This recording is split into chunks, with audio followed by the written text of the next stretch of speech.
Okay, up next, one final topic we got to touch on. There's been a really disturbing attack on a Democratic governor. Take a listen to this local news reporting. Scene of destruction, scorched wreckage in the Pennsylvania governor's mansion after an arson attack. This type of violence is not okay. Fire forced Governor Shapiro and his family to rush out of the mansion in the middle of the night, just hours after a Passover celebration. Good evening, I'm Aziza Schuler. State police say they have a suspect in custody tonight. Here's what we know about how it happened. Authorities say the arsonist scaled a 7-foot fence to get into the property. As troopers searched for him, he then broke into the mansion and then quickly set fire to the state dining room with what police called a homemade incendiary device. State police also say following the breach, a security review is underway. The suspect under arrest is 38-year-old Cody Balmer. His last known residence was in Harrisburg. He's charged with attempted murder, arson, and terrorism. Our Alicia Roberts has more now outside the governor's mansion.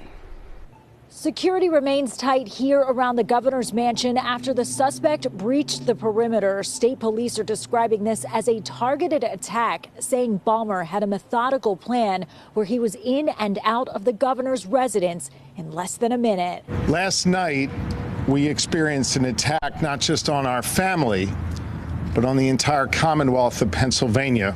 I was horrified to see this, and I'm so glad the governor and his family are okay. I'm not going to get into all the speculations about motivations or who this was that attacked the governor or why. We don't really have all the facts yet, so I'll wait. But I'll just say I don't care whether you're a Democrat, you're a Republican, independent. I don't care whether you're a non-binary or a Christian conservative or anything in between. Political violence is wrong. And it is never okay to take matters into your own hands and try to harm someone, let alone their family, just because you disagree with the work they're doing or their political movement. Again, that's a Pandora's box that once you open it, will come for the people you like as well. I really agreed with this tweet from a professor I follow named Carl. He tweeted, "Murdering an insurance executive is evil. Trying to assassinate President Trump is evil. Trying to burn Governor Shapiro and his family is evil.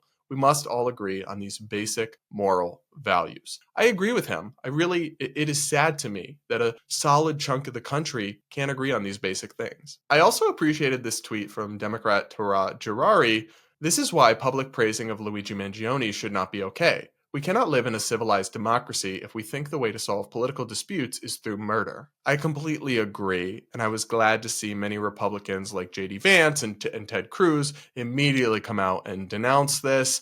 That's the bare minimum, like the absolute moral minimum, but at least they didn't fail that. This can't be tolerated in our society. If you find yourself making excuses for or cheering for some act of political violence because you hate the person being targeted, remember, even that person is probably not entirely evil as a human. Most people are not all good or all bad, and they have families and loved ones.